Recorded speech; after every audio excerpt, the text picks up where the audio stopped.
Salut tout le monde, bienvenue sur Manuela Stars Maroc. Aujourd'hui, je me retrouve avec vous pour une nouvelle vidéo.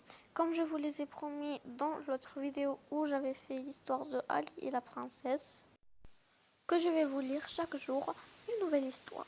Donc, avant de commencer cette vidéo, n'hésitez pas de liker, vous abonner et de mettre la petite cloche de notification. C'est parti, on commence notre vidéo. Donc chaque jour, je vais vous partager une histoire comme je vous l'ai dit. Donc l'histoire d'aujourd'hui est intitulée La bague enchantée. C'est l'histoire d'un génie et un homme et elle est instituée en Afrique, plus précisément en Algérie. La bague enchantée. Il était une fois un tisserand très malheureux car sa femme était méchante. Il se réfugiait souvent dans une caverne pour pleurer. Un jour, un génie mécontent se dressa devant lui et dit : « Je suis le génie de la cave. Tes sanglots me dérangent. Que dois-je faire pour qu'ils s'arrêtent ? J'aimerais m'en aller loin de ma méchante femme, répondit le tisserand. Aussitôt, il se retrouva dans un pays inconnu. Il marcha longtemps et finit par rencontrer un laboureur qui retournait son champ. « Salut à toi, dit le tisserand. Aurais-tu un peu de nourriture à m'offrir ? Je vais te chercher du couscous et du lait, proposa le laboureur. Attends-moi ici. Le laboureur s'éloigna vers sa maison. Le tisserand commença à bêcher à sa place. Soudain, son outil se coinça dans le sol, dans un gros anneau de fer. Le tisserand dégagea la bêche et se mit à creuser. L'anneau était fixé dans une dalle de pierre. Sous le dalle se trouvait un escalier que le tisserand descendit sans hésiter. Il découvrit un immense palais au centre d'une pièce, sur un tapis précieux. Il y avait un petit coffre renfermé une bague en or. Le tisserand glissa l'anneau à son doigt. Ah, un génie noir apparut. Je te salue, ô mon maître. Ordonne, et j'exaucerai tes vœux. Que souhaites-tu ? J'aimerais que ce palais et les richesses qui contient sortent de terre en même instant. Ce vœu se réalisa. Quand le laboureur revint à son plat de couscous, il crut rêver et se frotta les yeux. Un palais brillant se dressait au milieu de son champ. Le tisserand lui raconta ce qui s'était passé. En son absence, alors le laboureur lui donna un conseil. Ne parle à personne de cette bague enchantée. On te la volerait. Les deux hommes partagèrent le couscous. Puis, grâce aux richesses qu'il avait découvertes, le tisserand acheta pour son nouvel ami des champs et des troupeaux, et il engagea des domestiques pour l'aider. Peu après, le roi du pays apprit l'existence de ce palais, et il pensa, puisque c'est étrange et très riche, je pourrais lui donner ma fille en mariage. Le roi rendit visite au tisserand, et le mariage fut bientôt célébré. Tout le monde se réjouissait, sauf le vizir. Le conseil du roi, qui aurait aimé épouser la princesse, il était vert de jalousie, et il jura de se venger. Pendant ce temps, que devenait la première femme du tisserand ? Elle avait cherché son mari partout, mais en vain. De longues années s'écoulèrent ainsi.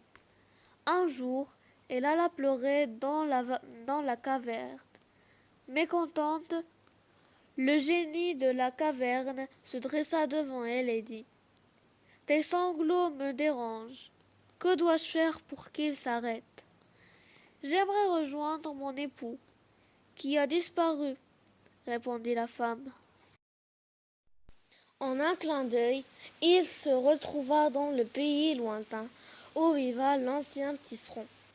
Il était le mari de la princesse et le père d'un garçon de 12 ans. La méchante femme faillit s'étouffer de rage. Dans la capitale, elle enquêta discrètement et découvrit que le vizir était le tisserand. Elle alla donc le trouver et lui proposa: Démasquons mon mari, ce n'est qu'un pauvre tisserand. Je suppose que ces riches proviennent du vol ou du mariage. Nous devons d'abord découvrir son secret, dit le vizir. D'accord. La méchante femme se déguisa et se fit embaucher comme servante dans le palais du tisserand. Elle finit par repérer la bague en or qu'elle cachait sous son oreiller. Et elle en parla au vizir. Le soir suivant, celui-ci invita le tisserand à dîner. Il lui servit une boisson magique et le fit parler sans qu'il s'en rende compte. Tu veux connaître mon secret? S'étonna le tisserand. Hypnotisé, je possède une bague enchantée qui exauce tous mes vœux. Le lendemain matin, le tisserand croisa son fils dans la grande salle du palais et il s'écria: Tu portes toujours ta belle épée d'or, mais tu ne t'en sers jamais. Quel dommage!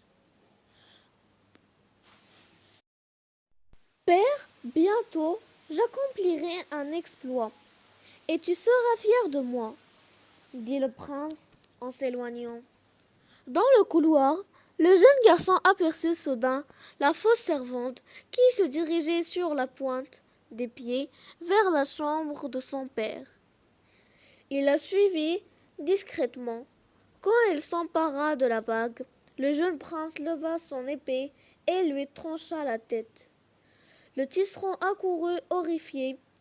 Il s'agenouilla et reconnut son ancienne femme, qui tenait dans sa main la bague en or.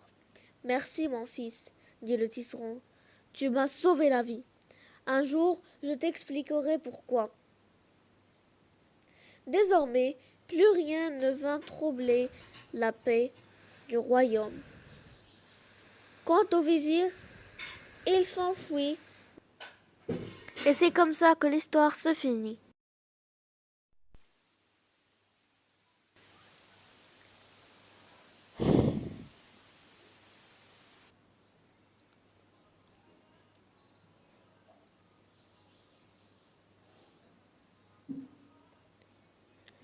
Et donc, c'est comme ça que la vidéo se termine. Donc, on se retrouvera dans une nouvelle vidéo où je vais lire une autre histoire, Inch'Allah. Donc, moi j'ai un petit livre intitulé Le tour du monde en 80 contes. Voilà, et j'espère que cette vidéo vous aura plu. Si c'est le cas, n'hésitez pas de liker et vous abonner et de mettre la petite cloche de notification. Et mettez-moi des commentaires pour que j'ai du courage pour faire plus de vidéos. Merci. Au revoir.